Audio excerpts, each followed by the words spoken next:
pop up.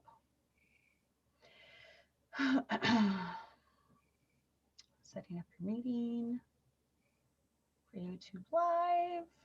Done. All right, so let me pause it.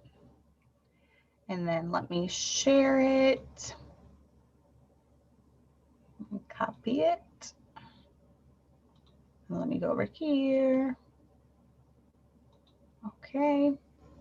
Send message. All right, there we go. All right, so let me get back on my Zoom. We should be live now. Oh, I forgot. I'm going to have to I can't read chat on this. Hello, everybody, if you're on here. Okay, so I'm going to have to go on my phone to look at the chat. Make sure I don't lose any messages from people. And I didn't print my outline off either. Okay, so I'm going to open a new window and look at my outline. Okay, there we go. All right, hopefully people will start joining. Oh, okay, so my notification just came on that it is on now. So it didn't before then. So I think people can see it now. Okay. Hello, everybody. We're just getting set up. Just give me a second. I'm going to click over here to my outline because I did not print it off. Hello, Denise. Is there any way, Amanda, that you can see? Hello, Yvonne.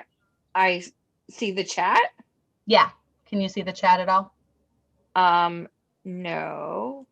Are you on your phone or are you on a computer? I'm on a tablet. Okay. So I wouldn't know how to do that. Should I?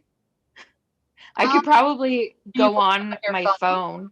Yeah. You might be able to pull the chat up. That way you can see if anyone leaves comments. Angelie is with us again, and she always stays up late. I feel so special. It's so late in England.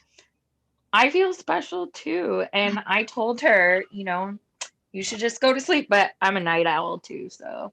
Yes, I am too. All right. Sorry, everybody. I should have been ready for this before, but I was talking to Mrs. Amanda Gander. I forget I have to call you Mrs. Gander, right?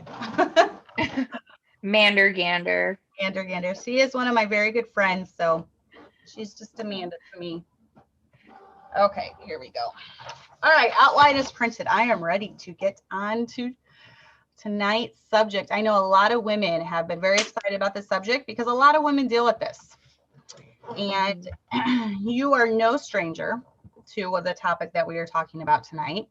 So I figured that you would be a good one to get on here and offer some advice or, just tell us about your experiences. If it could help another woman, then, help another woman somewhere, then that would be good. But first, go ahead and tell us a little bit about yourself. Go ahead and tell us, about your family, where you live, what's going on in your life. All right. Well, I live in Ontario, Canada. I like to pretend I'm American sometimes. Yes, you do. I've been married to my husband, Joshua, for 10 years, which makes me feel way older than, but yeah, we've been through a lot together. We were not saved when we met. We were completely different. We like to laugh at our old selves. He got saved first, and he was very persistent and eventually found the right person to lead me to the Lord because he knew I was too stubborn to listen to him. We have one son, and I am currently pregnant with our second son. Yeah. How many weeks we were discussing this last week? I couldn't remember how many weeks you were. I never can. Almost 32. Ooh. So, yeah. I said last week I thought around 30. So, yeah. Angelie, you were wrong. She thought around 26 or something. So she was way off. Yeah, no. So the longest I've ever been pregnant because Caleb was born at 31. So awesome. I'm so happy for you. Yeah, it's been a long time coming. Yes. been a long time coming. Okay, so I have known, how long have I known you, Amanda? When did we meet? I can't even remember. You met at a conference. No. I can't even Well, remember. I'm okay. so bad at this. No, I had reached out to you. My husband, That's right. he's started preaching, and I reached out to you for some advice. And then I did end up meeting you I think I met you at the Atlanta conference, but I can't remember. Were you guys there? You were at the Atlanta one? Yes. Yeah. Okay. I don't know. I feel like I become close to all of my friends through texting and emailing Yeah. and things like that, and that's how we become close. Is through. Yeah. And Taylor said, "Hey, I like your sweatshirt, Amanda." Thank you. You can get it at, what is it? Hosanna Clothing Line Yes. on Teespring. Yeah. Uh-huh. Savannah clothing line. Yep. We've had It's actually, yeah. there. Talia It's Farr. my husband's sweater, but I'm on bed rest currently. That's why I'm in a laying down position. So very good for all the chins.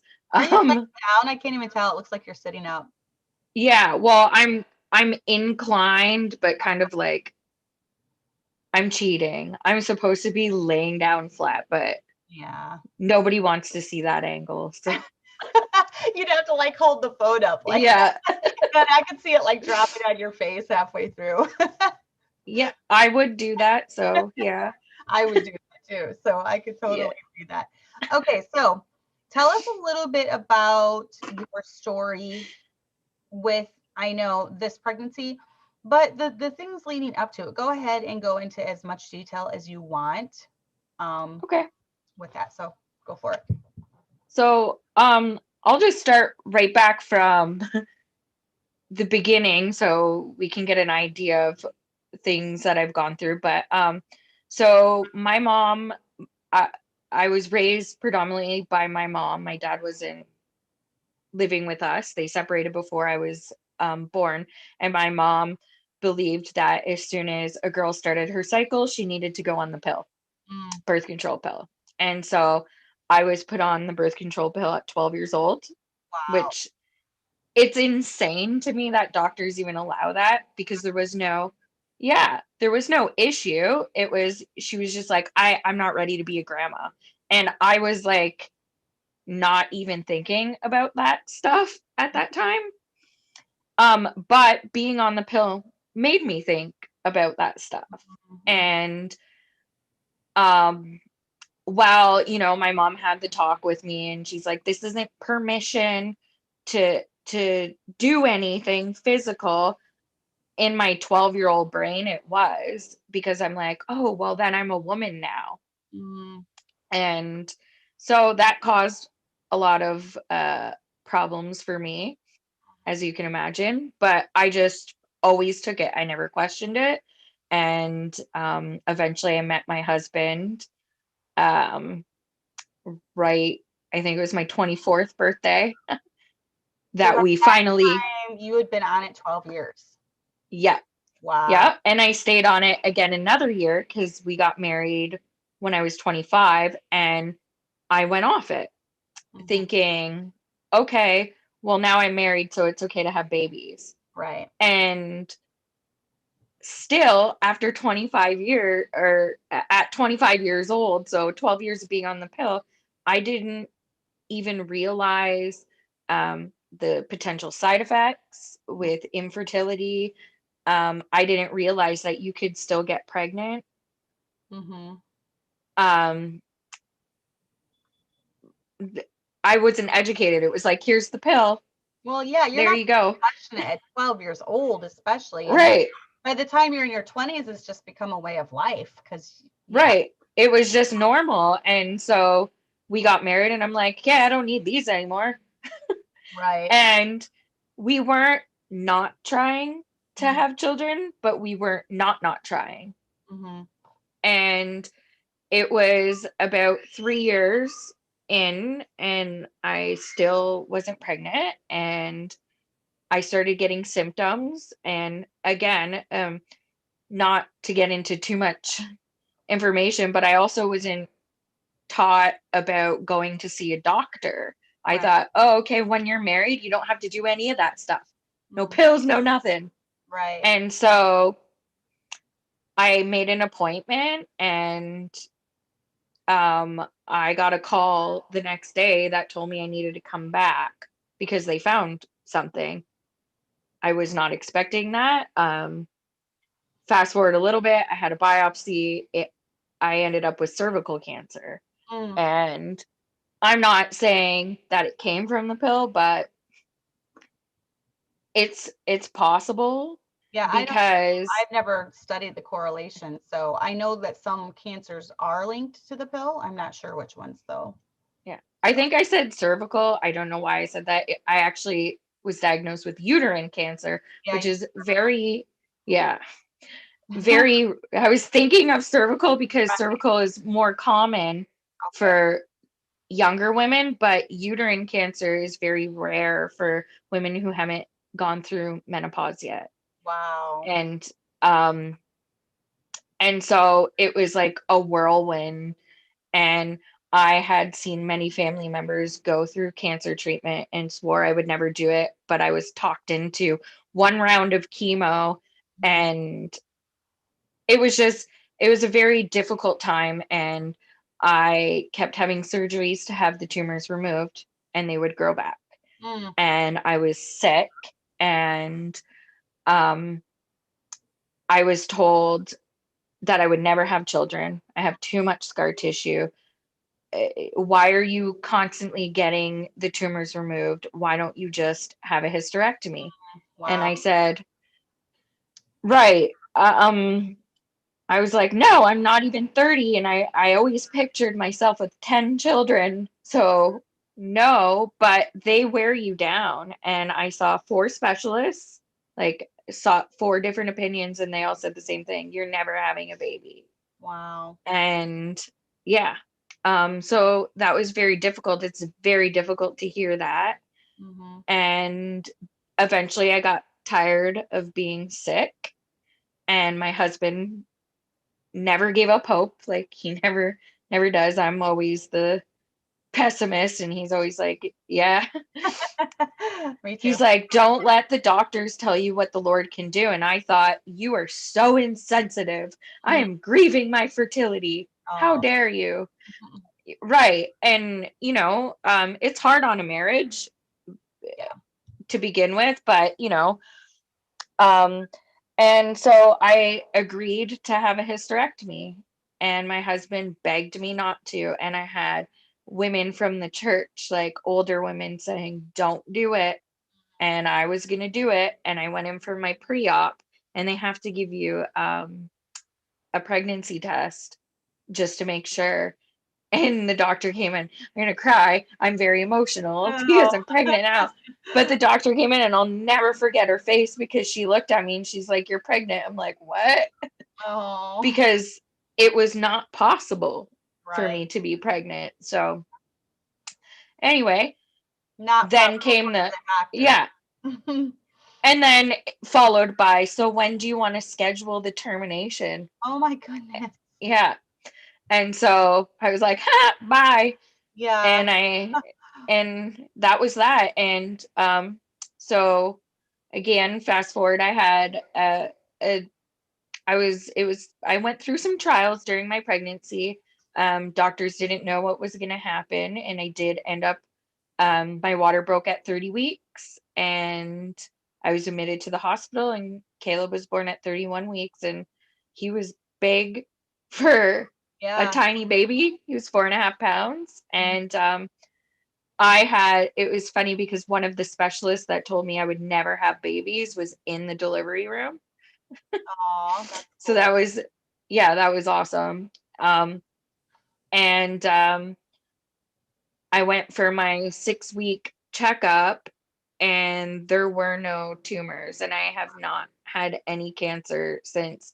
And there are many stories like mine. I thought this is crazy, and I started researching, and yeah, because the lining of your uterus kind of like regenerates after you have a baby.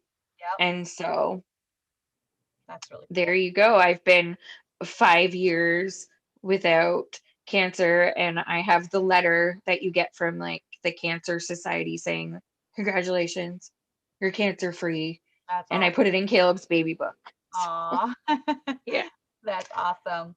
So after Caleb, go ahead, and how many years have you been trying to have another baby? So again, I nursed Caleb almost to 2 years.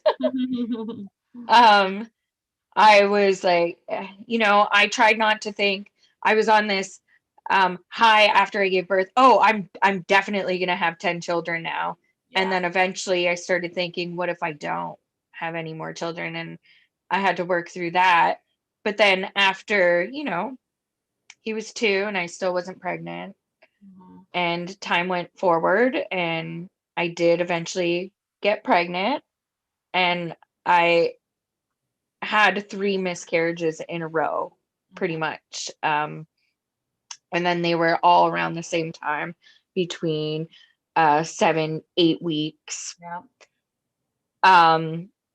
And I couldn't figure out why. And the doctors really couldn't tell me. But here in Canada, you have to see a fertility doctor and you go on a wait list for that. Mhm. And And so then COVID came along. right. And so Yeah. exactly. So my last miscarriage was in January of 2020. Yep. And you actually helped me a lot through those times. And it was Miss Cassandra who suggested that I try progesterone cream, that natural progesterone cream. Yep. And of course, it's not like illegal in Canada, but Legal it drug. kind of is. Yeah. They don't sell it here, but you can get it. There's no laws that say you can't get it from elsewhere and Yeah. bring it over here. You just can't buy it here. And so I started that and got pregnant. Mhm.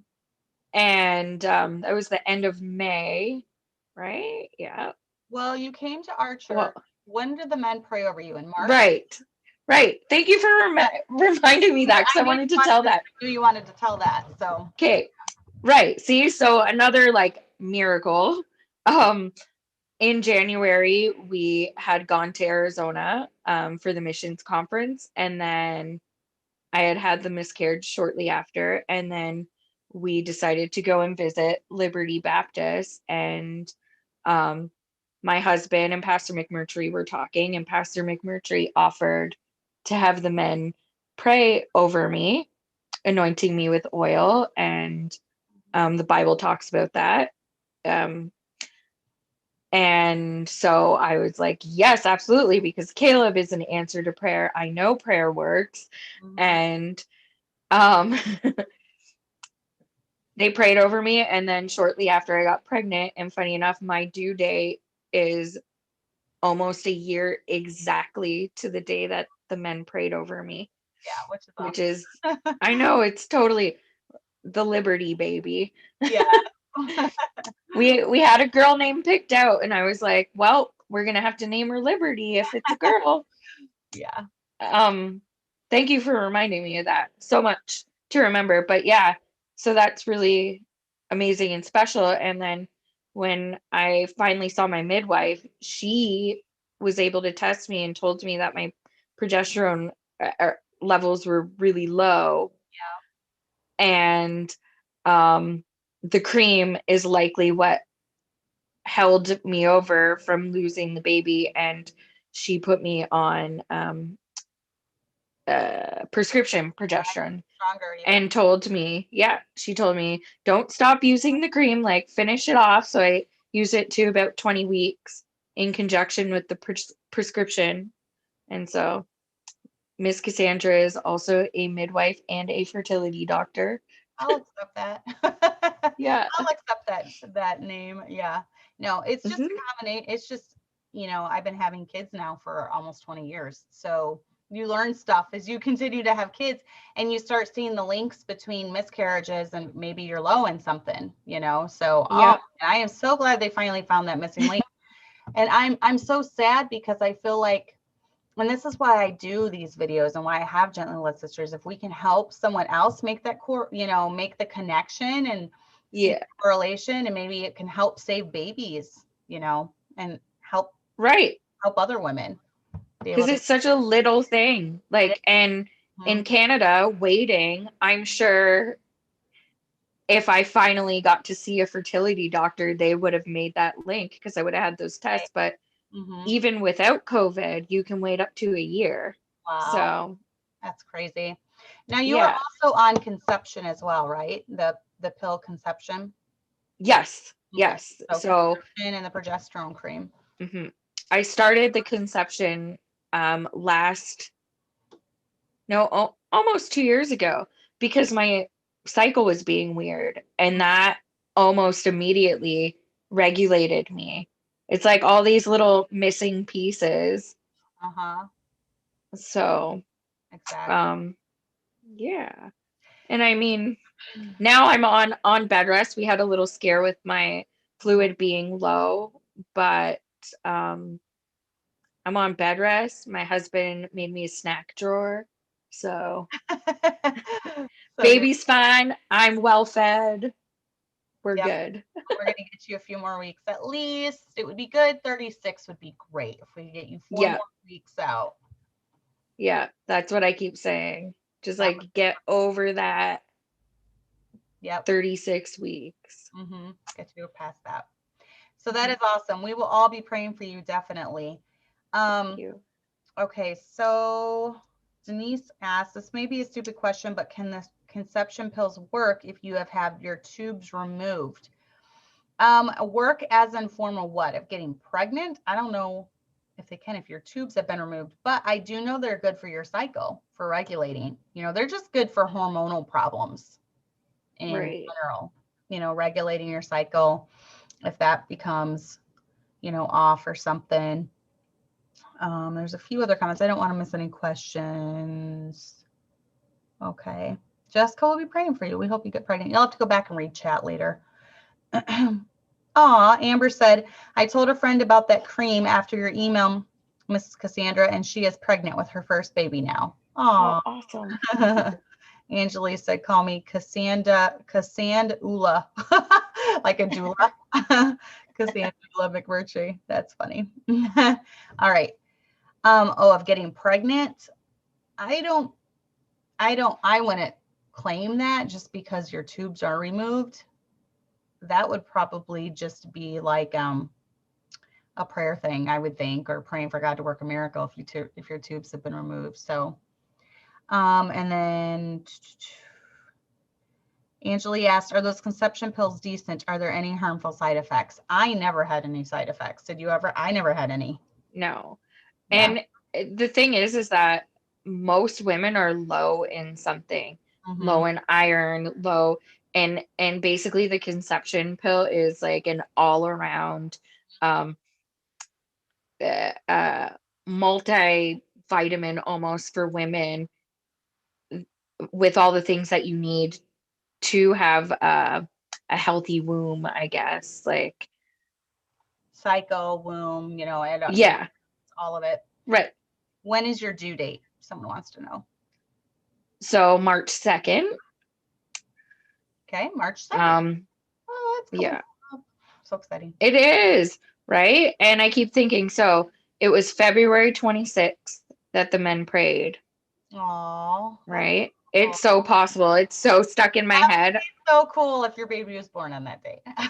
Right. It's already mind-blowing to me. But like when Caleb was born, there were so many people in the delivery room, and I like tried giving the gospel because I was so like emotional and trying to explain this like miracle that they were witnessing, and they're all like, all right, lady, relax. Like, no, just listen to me. Oh, that's so funny. You're such a great soul winner, even doing it when you're about ready to have your baby cut out of you. Oh, that's funny.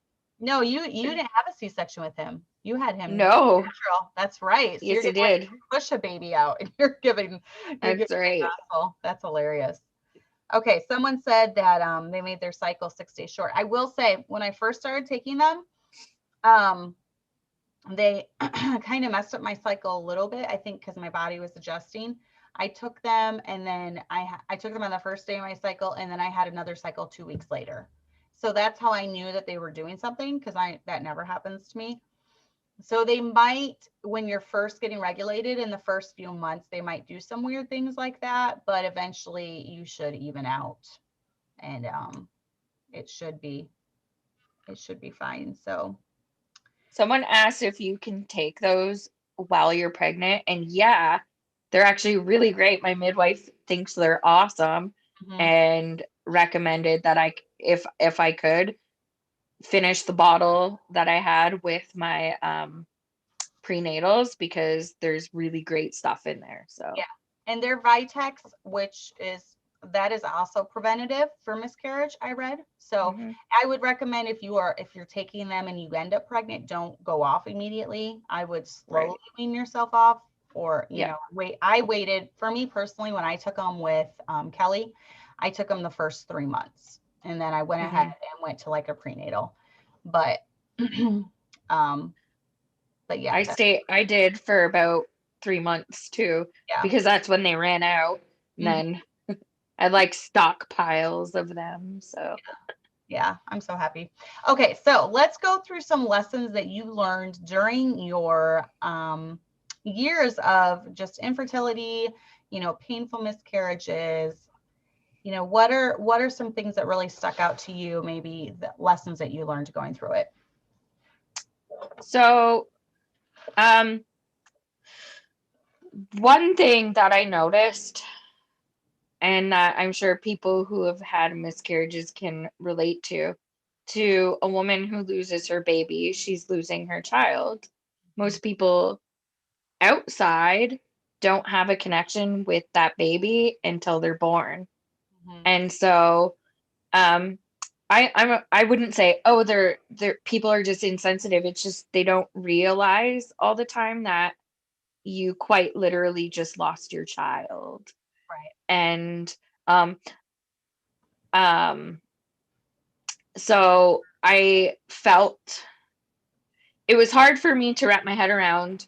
My whole world stopped and Mhm. the rest of the world just kept going, and it was like, oh, I'm really sorry for your loss. Anyway, so you Mhm. know, Right. and it's I can't really remember what my mindset was before I had my first miscarriage. It's an understandable reaction, but something that I think happens a lot. People don't realize, um, not only did you lose your child, but you're losing a baby. So it takes a toll on your body physically. Mhm. Um, so there's that. Um, and then for me, um, I had to learn not to resent people in my life getting pregnant and have joy for them. I'm watching my cousins who aren't saved, who are living very worldly lives, make babies like nothing. Right. And I just want to be a mom so bad. And I was getting angry inside and resentful toward them. And it wasn't until my cousin got pregnant and she was excited and she told the family, but she told everybody not to say anything because she wanted to talk to me first Mhm. and kind of break it to me. And it kind of dawned on me that um, I wasn't being fair. I was kind of taking her joy away from her. You know, she's excited to have this baby and she can't be fully excited because she has to be careful around me. And that's when, while it is good to be sensitive around people who struggle with fertility for sure and who have dealt with loss for sure, it's also important to remember that, not to put that on other people and not allow them to be happy and excited in their pregnancy, because I felt really awful. I was so resentful every time my cousins got pregnant, and as soon as it turned around and she was being considerate of me, I was like, oh man, no, like I'm happy for you and I want you to be happy, and I didn't want to do that to her. Hmm. So, Yeah. but that takes a lot of prayer, and I'm not saying it never happened again after that, Hmm. because it does, but I think both sides can be mindful about those things. Right. Because if you think about it, we all have battles in our life, and Hmm. we have a tendency to make everything about us, because we're living in our own little bubble. So, if we're going through infertility, we feel like we're the only one going through this. Like no one's ever gone through this, and it's just Right. everything revolves around us. But, or let's say you're, pregnant. You're pregnant with number 5 or number 6, and life is hard and it's rough. And, so that's all you can focus on. So we all have different battles that we go through. And I think the key is just not making it all about you, not making all the focus on you, or, trying Right. to. I remember one of me and my close friends were pregnant at the same time, and we had just about the same due date, and she ended up miscarrying, and I ended up I think it was, who was it, with Abby? I think we were pregnant at the same time, and I ended up not, and I said something to her very hurtful, which I didn't even realize it at the time. I had not been through a miscarriage, and I told her, because she took it really hard, and it was like she was in the throes of depression for weeks, and we were good friends, and I told her, well, I'm so sorry this happened to you, but I hope that you'll be happy for me when I have my baby. And now I'm thinking, why? That was horrible. And she took it I hard. shouldn't laugh. That's horrible. Why did I say that? And I was a lot younger. I was like early Mhm. 20s. So I still had a lot of maturing to do and things. But now I look back and I'm like, that was just so like selfish of me to turn the focus on me and be like, well, I hope you're happy for me when I have that's horrible. And so I apologize for it. And I don't know if we're still friends to this day. So we're still really good friends. So I'm That's hoping that she doesn't remember that. I don't think she watches my show very often, so hopefully. But that was just a very selfish, how there's sometimes in your life you can think back and you're like, that was horrible to say. Why did I say that? This is one of the times with me. But I have a then, lot of those moments. yes, like insert foot in mouth. That was horrible. And so then with my next pregnancy, it ended in miscarriage. And then Mm. I remember thinking, okay, that was like when it hit me. That was horrible to say to your friend, you should. So now that's caused me to be try to be more compassionate, understanding now that I've been through a couple of them. And that's how I kind of look at tough things in my life as teaching me, you know, so Mhm. my next point is what not to say to someone struggling. That would be something that you don't say to someone struggling. Horrible example of me. But what are maybe some hurtful things that have been said to you? And going back to what you said about, losing your child, people don't understand that unless you're a mom. As soon as Mhm. you see those 2 lines, you have dreams and aspirations, and you're thinking of Yep. names, and you have all these plans for this child that's not even there yet. So when all that is taken away, it's heartbreaking. And you have to mourn the loss of all those dreams and, plans that you had for your child. So, what are some things maybe that have been said hurtful to you? I'm sure people have said hurtful things to me. I try to forget about that though. Yeah. I'm So, trying. I can't really. Um, the only thing that is, it's not so much hurtful as like irritating in the moment yeah, when someone will say, well, at least they don't have to suffer in this world and they're in heaven. that's not And helpful. Yeah. No, no, and I know that's why I'm saying it's not hurtful, because the person's coming from a good place. right. And I will say, for me specifically, if I don't know how I would have gotten through those losses as an unsaved person, Mhm. because I do have a lot of comfort knowing that I have babies in heaven. Mhm. Um, but in the moment, that's not what I want to hear, Exactly. right? And I don't think a lot of people want to hear that, because like you said, the second you see that second line, you start thinking of names. Am I having a boy or a girl? And what are they going to be like? Are they, you know, and then poof, that's gone. And it's never going to happen. And especially when you're dealing with loss and infertility, you get anxiety that it's never going to happen again. Mhm. Um, and so that's something definitely to avoid saying. Yeah. Yeah. But I don't feel like I've had many horrible things during loss said to me. Just maybe people who've never experienced it feeling like I should be over it already and moved on. Um, and again, I don't always feel like people are trying to be mean. I think it's just not knowing. Yeah. I think one of the things that people try to say to bring comfort that's not very comforting is, well, at least you didn't make it very far. You know, Yeah. Yeah. I don't know if At that's least you were only this many weeks, right. right? Hmm. Yep. Ouch. Right? Yeah. Yeah, that can be very hurtful because I mean, from day one of knowing that you're carrying a child, it's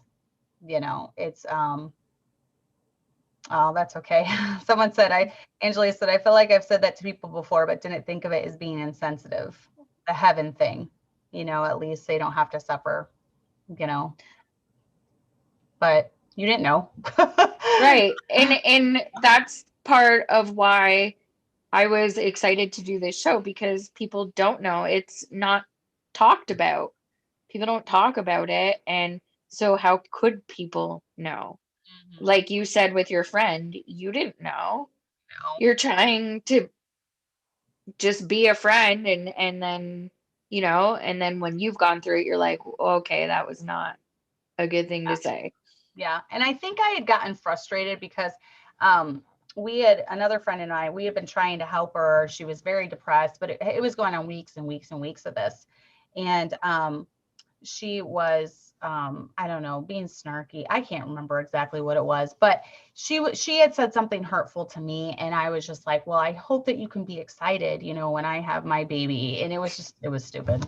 It wasn't like I just came out of the blue and said it, but like Angela said, it's one of those things that you're thinking of at 2 a.m. when you're awake. Yeah. Yeah. And that's what it is with me. It's like one of those moments where I'm like, why did I do that? So, but we all learn from this stuff. Mhm. um, but yeah, I would think the thing with me would be, well, at least you weren't very far along. I know Mhm. people, I have not had it said to me what you said about, at least they don't have to suffer on this earth. But I could see people saying that, well meaning, you know, Right. Christians. I'm trying to think of what else has been said. Those two things are really the only things that stick out in my mind. I don't know. And then is this something that um, you think you should talk about? Do you think it makes other people uncomfortable when you talk about loss or, infertility? Do you think it's a taboo subject? I think it it can be in some cases, but I think people can think that, but I think it's something that is important and needs to be about, because more women go through it than you even realize. I didn't realize until, I had gone through it, how many women have had similar experiences. And, you know, infertility is in the Bible more than once. Mm-hmm. And I had somebody point that out to me, because I did have a lot of guilt about my past. Well, maybe I was just so bad and made so many bad decisions that I don't deserve children. And that's a lie. That is a lie, because the old man is dead. Yeah. Like, who is old Amanda? I don't know her. She's gone. Mhm. And so anything, in my past, the Lord's not going to punish me for that. Those sins are gone. And so um I kind of lost my train of thought there, but Just feeling guilt. And yeah, I think that does play into it too, because all those years of birth control, and you're thinking, well, is yeah, is this this happening? is my fault. Yeah, Yeah. the guilt is real. And yeah, that's what I was going to say. I had a friend point out to me that look at the women in the Bible who suffered with infertility, who had to wait the longest for their babies. And I'm nothing like those women. Those women are, I don't want to be like, well, yeah, they were just far better than I am in my life, and they went through infertility and Mhm. had to wait a long time. So who am I, right?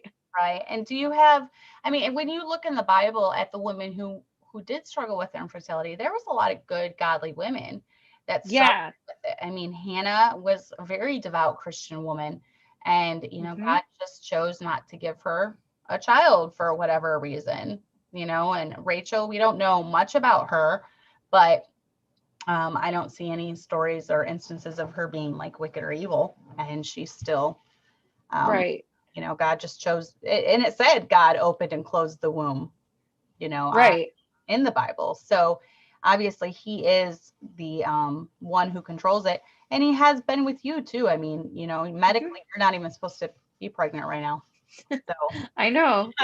And that's it. And I know no one can tell me different when you have all these medical professionals looking at me like, I have no idea how you're pregnant.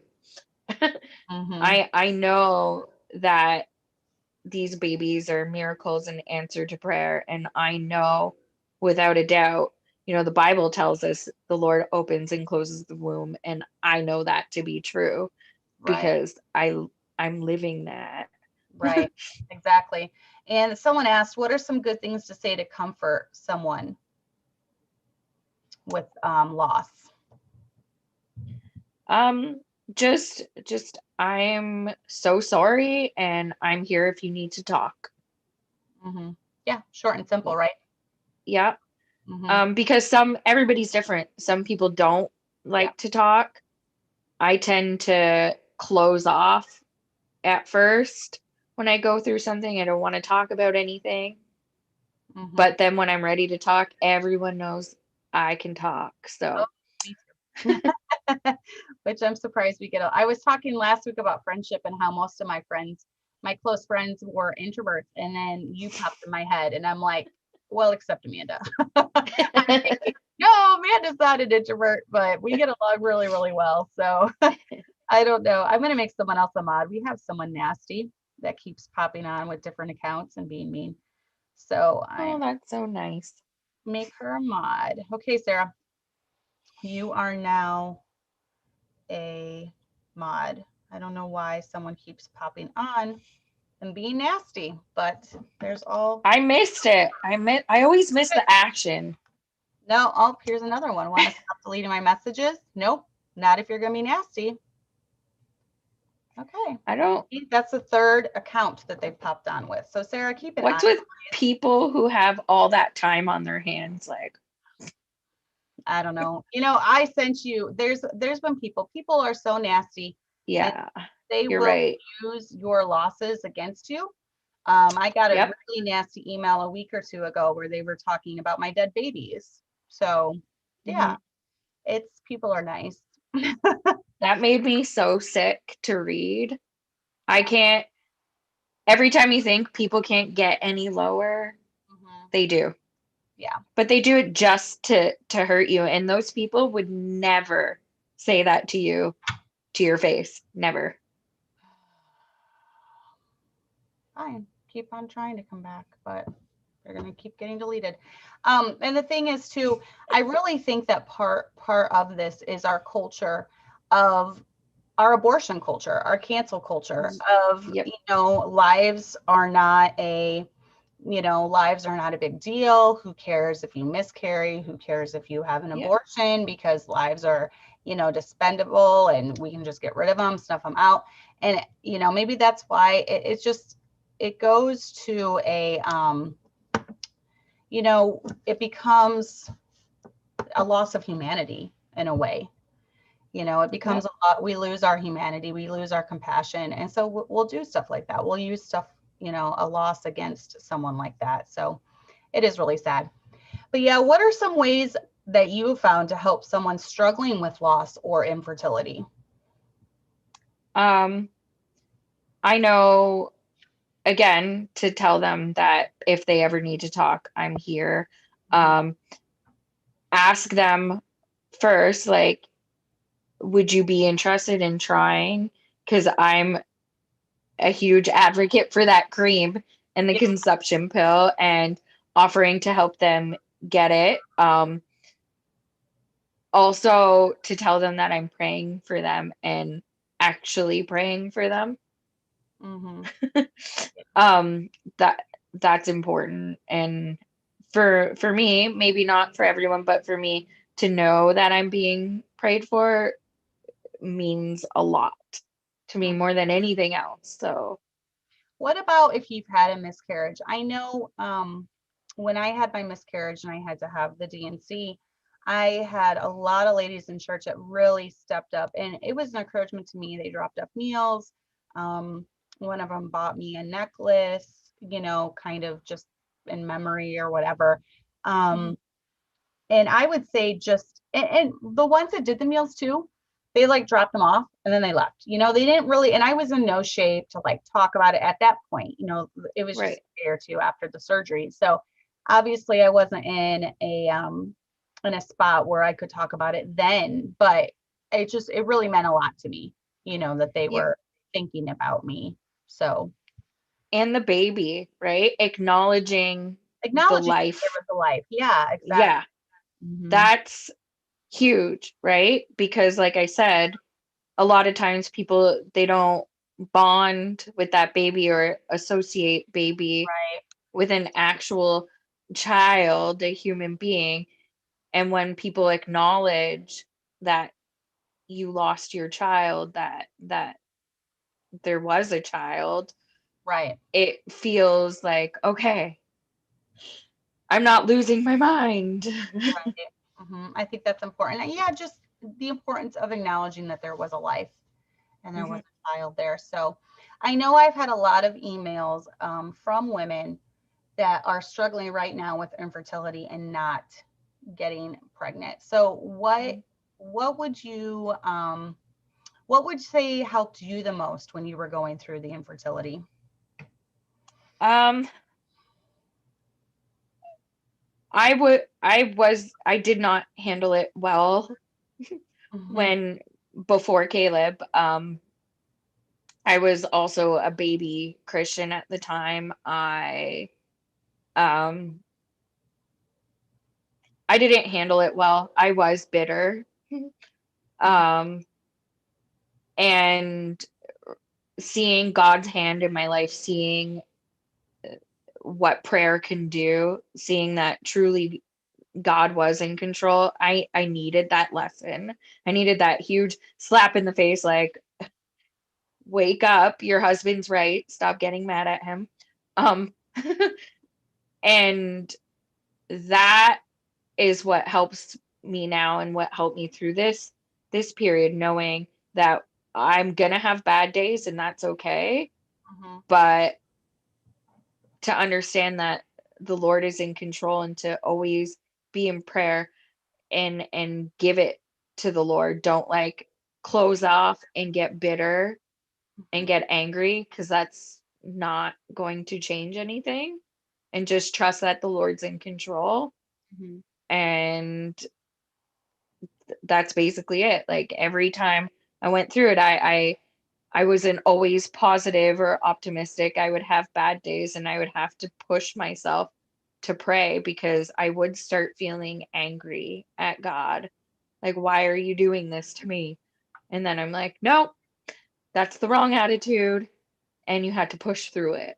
Yeah. And you were just newly saved too. So this whole Christian Yeah. talk thing is completely new to you at this point. And yeah, that'd be tough. Do you think that your husband felt very helpless during, because so much attention is on the woman, but he wanted a baby as well. Hmm. So, you know, obviously he was your rock during the whole thing and he was your voice of reason, like oftentimes men are, our husbands are, right? Um, so what were his feelings and thoughts going through the whole process? He was he would so he's always had right out the gate strong faith. He knew that the Lord was in control. And so at first it hurt him to see me hurting, and he knew what the answer was. And so he felt helpless because he's very much a fixer, like most men are. And he just wanted to fix me and make things okay with me. Now through the miscarriage, the first one, I could tell he didn't want to show me that he was upset because he wanted to be there for me. But I think that's something else that's really important too, is sometimes us ladies forget that our husband is also losing their Right. child. Mhm. And he's not an emotional man, and he doesn't really talk about his feelings, but I could tell. And so, I just hug him and tell him I love him, and pray for him too, because while he doesn't like to talk about it, it hurts him too, you know? Yeah. How old is Caleb now? He's four, Four. 4.5, yeah. So there's going to be a Yeah. little over 4 years between them. So Yeah. And here. he can't wait. He's like, I'm gonna change diapers. I'm Oh, gonna give him his bottle. I'm like, okay, we'll see. When he has his first blowout, if you still yes. want to do that. Oh, that's sweet. Yeah, it's nice to have a little hope. But Yeah. four, you know, Yeah, no. four, I don't know. That's another thing actually, because Caleb went through the last two were hard on Yeah. him because he was old enough, Yeah. and it was hard on me because even I had to explain to him many times that there was no longer a baby in mommy's belly. Yes, I remember that. Yeah, and that was hard, but him randomly coming up to me and asking if he could pray to be a big brother, and I'm like, yes, you can. That's so cute. So, Yeah. So he's really, really excited and excited that it was a yeah. boy. I thought you Oh, were yes. a girl, but he is Me so too. I was nervous because he put the pressure on me. He's like, Mom, if you have a girl, I'm gonna cry. I'm oh, like, okay.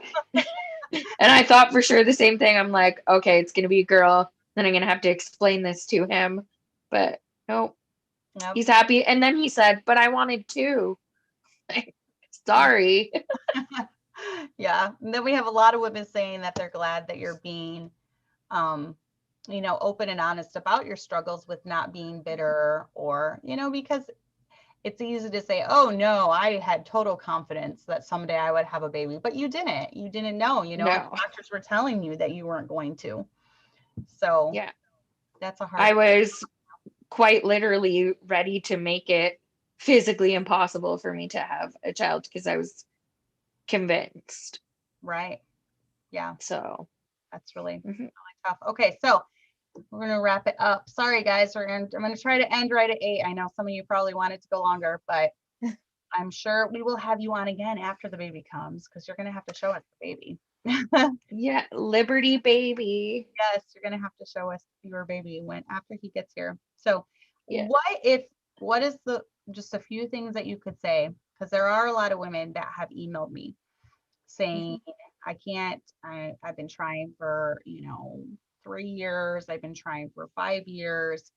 I actually follow a lady on Facebook that they have been married 17 years and she will be 43 or 44, but they just found out that they are pregnant for the first time. I So love that. I love those stories. yes. And there are many. Yep. So 17 years. And they have not ever really tried to pursue medically anything to do. And it just happened that there was something off. Her prolactin was off or something. Um, Pastor DeLello's on here making a comment. But they didn't really try to pursue it, but they found out that her prolactin was off and they fixed that, and now she ended up pregnant in her 40s with their first one. So it's pretty cool. I love hearing stories like that. So what are some words of comfort advice that you would give to those watching that maybe are going through infertility now and really desire a baby? I like what comment someone said. Yeah, Pastor DeLello's okay, Anjali. She hit him at first. That's not the first time that's happened to him. You have to know his sense of humor. Yeah. She said, "Oh, sorry, I thought he was trolling." He said he asked if you'd be willing to video your husband going over Niagara Falls in a barrel. So I don't know. I wouldn't let him, and don't give him any ideas, because Absolutely. he probably would be like, okay, let's do it. No. He said, "Troll me? I'm an ogre, not a troll." Oh. Oh, that's hilarious. But what are some words of comfort advice for those going through it? Okay, so advice, like actual advice, if you can. I know healthcare systems are different everywhere, but if you can get some blood work done, it is absolutely amazing. Sometimes it's something like you're low on iron, Yeah. and that's why. It's so definitely, if you can get blood work just to see if you're low on something, sometimes it's just a vitamin or a cream. So that's advice. And then for comfort, I understand the doubt of thinking, okay, yeah, I know the Bible says the Lord opens and closes the womb, but does he? And I've had somebody who I considered a strong Christian, with strong faith, asked me, she said, "Do you really think that God opens and closes the womb?" And I said, "Yes." Yeah. But if you would have asked me that before Caleb, I would have said no. Mm-hmm. And because I did allow myself to get bitter, I was a baby Christian, but I've just, the amount of women that I met, our pastor in London, they were married 7 years before they had their first child, and then it was like 4 right in a row. Yep. Yeah, and that happens a lot. So Yeah. I don't know if you'll get up to your 10, but yeah, I know. I'm accepting maybe I won't have 10, but you know what? I could totally have 10 grandchildren. So yes, you could. Yeah, for sure you could. Definitely. Yeah, that's a good idea to get your blood levels checked. And like I was talking with the one lady that had been married 17 years, the whole time it was because her prolactin was off. And the only reason that they found that out was because they were doing some kind of test, some routine test for some other thing that she was going to get done. And they found it in her blood work. So I would definitely suggest blood work. Your progesterone might be low, something might be off. A lot of women's hormones are out of whack. So, yeah, and we got a lot of stuff that goes on with all the hormones and things that we eat. So, yeah, the stuff they put in our water, the chemicals all around us, that definitely plays a part. And not to get too tinfoil hat, but I'm sure the government does not want us making lots of babies. But see, COVID backfired on them, because all the Baptist ladies, we all had COVID babies. That's so funny, because we had a baby boom in our church, and we had, I think, six of us ladies. And we're not a huge church, so 6 of us ladies had babies this year. So we had like a quarantine baby boom. You're right. Bill Gates' plan backfired on him. No, and there have been things that have been shown. There was I believe, a tetanus shot. You'll have to look it up. It's very well known. This isn't some crazy conspiracy thing. but there was a tetanus shot years ago they gave to world countries. They gave Right. Africa, and in it was like a fertility thing. It destroyed their Sterilize them. Yes, Yep. it did. So, and that's a Yeah. well-known thing. You can look it up. So I don't know. I kind of worry about this COVID vaccine and what could possibly be in it. My husband is convinced. He's like, yep, they're going to sterilize everyone. And they've done it before. That's the thing, right? It sounds crazy, but it's happened before. So it's not really crazy. It definitely has helped. Mm-hmm. And then someone suggested, using cast iron pans for cooking to help boost iron. That's pretty much all we use at our house. Like when we're frying eggs, and we use cast iron pan for everything. Steaks, cooking meat, we'll use our cast iron pans. So yeah, I am worried. Angeli too. She said, I'm worried they'll make it mandatory for travel. Already heard that thrown around. So I will find a way to get to America because no one's taking me away from Walmart in America. No one. And you got to visit our church with your baby. So that's right. That's got to happen. We got to get you across the border somehow. And then Nicole said, my midwife, who has practiced since the 70s, said infertility and miscarriage has skyrocketed in the last decade. And I'm not surprised, because when you think about all the years that women are on birth control, I know many girls that I knew, going through college and things like that. Their pastor tells them to go on birth control for like the first, couple years, not really knowing what he's telling them. And they do. And then when they decide they want a family, like maybe 2 or 3 years later, they go off and they can't get pregnant. And it takes a really, really long time. Now, I do feel like once you get pregnant, it kind of resets your body. And because my best friend tried for 5 years, could not get pregnant, finally got pregnant, had a miscarriage. And then it was another year. So by this time it had been over 6 years. And then once she got pregnant with that one and had him, she had like 4 or 5 right in a row, like boom, boom, boom, boom, boom, and it's like her body just, reset itself. But having a baby does that. Absolutely. But then, so I feel like they have a really hard time getting pregnant. So that's why I try to warn women, about, and that's one thing that you can do, even though you were on it for so many years.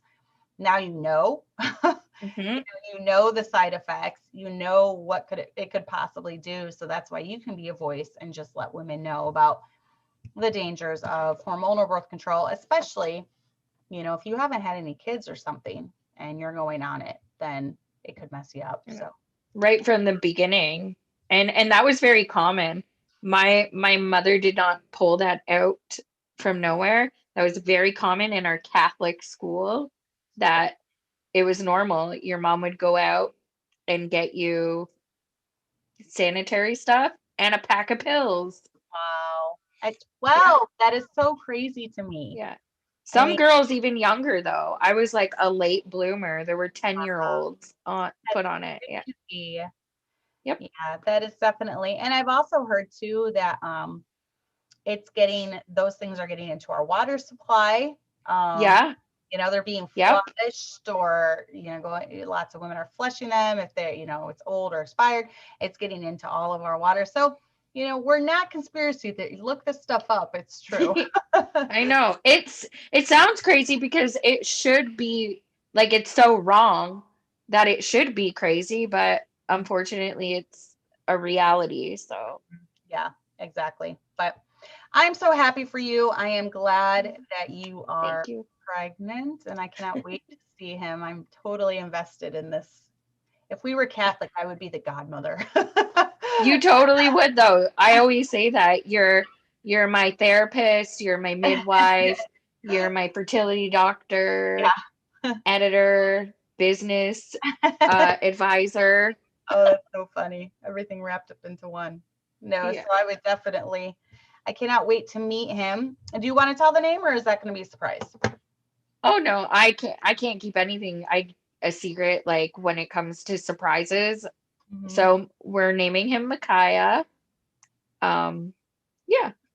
Micaiah. Good. So I've been saying it right because that's what I've been saying. Yes. Micaiah. So Micaiah David, and David is my dad's name. Oh, So cool. Mm-hmm. yeah. Very, very cool. I've just been calling him Mick because it's really hard to spell. It's like, but there's no H in it. It's like M-I. No, Okay. I spelt it wrong too, and now I'm gonna look. Now it's like in my head.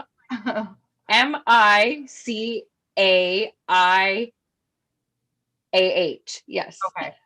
That's why I want to spell it like Micah with the H. And then Me too. When I started telling people, and my husband's like, you're spelling our son's name wrong, right? Like, oh, that is so funny. It reminds me when I was younger, I knew my name, they knew me as Cassie, and so I would write Cassie Ray. Well, I was spelling my name Ray, R-A-Y, for a long time, and my mom was like, honey, that's a boy's name. Your name is R-A-E. She like had to tell me how my name was spelled. So that's funny. I didn't even know it. I was spelling my own name wrong, and you were spelling your own son's name wrong. But I know. And now I'm like, poor kid is gonna have to learn how to spell his name, and it's so long. that is true. Yeah, he might shorten it to or Kai. Yeah, Kai. Yeah. He's going to shorten it like that. So, all right. Well, ladies, if you have any questions for Miss Amanda, go ahead and leave it in the chat in the comments down below. Make sure that you like this video, share the video. Oh, we have 5 thumbs down. That's probably your little troll. Don't you feel special? You had your own personal troll tonight. I do. I feel loved. Yes. That's a lot of work. Making all those accounts is a lot of work. Probably Bill McGregor. Oh, Bill. It was probably Bill McGregor because he said something about your appearance. So we know how. Oh, yeah. Loves to talk about that. So yeah. Well, Bill did tell me. Yeah, I was told that I had my miscarriage because of my husband. Oh my stars. Really? Are you kidding me? Yeah. No, and Bill has said that to other women as well who have had miscarriages. So that's awful. He's a winner. See, and that's when, in my opinion, you do that. That is one of the worst things you can do is use someone's loss of a child against them. That's horrible. Yeah. So if that was you, shame on you. And I'm disgusted. It was someone that did not like you. So you made an enemy somewhere, but you know what? Oh, surprise. Wow. Yeah, surprise, surprise. But they can just go kick rocks. We kicked them off. Speaking of kicking rocks, we kicked off every account that they came on with. So anyways, we hope you ladies have a good night. Amanda, stay on. I'm going to go ahead and disconnect with this, and then I'm going to chat for a minute. Okay, so yep, we're going to say goodbye. Next week I will be by myself, but then the week after we are going to have one of my friends here from church, Nicole Shepherd, is going to be on talking about herbs again. So you won't want to miss that. She's doing a lot of special things that us church ladies have requested, like herbs to deal with PMS, herbs to deal with, childbirth and different things like that. Taylor Homestead, we will definitely be praying that you will have more healthy children.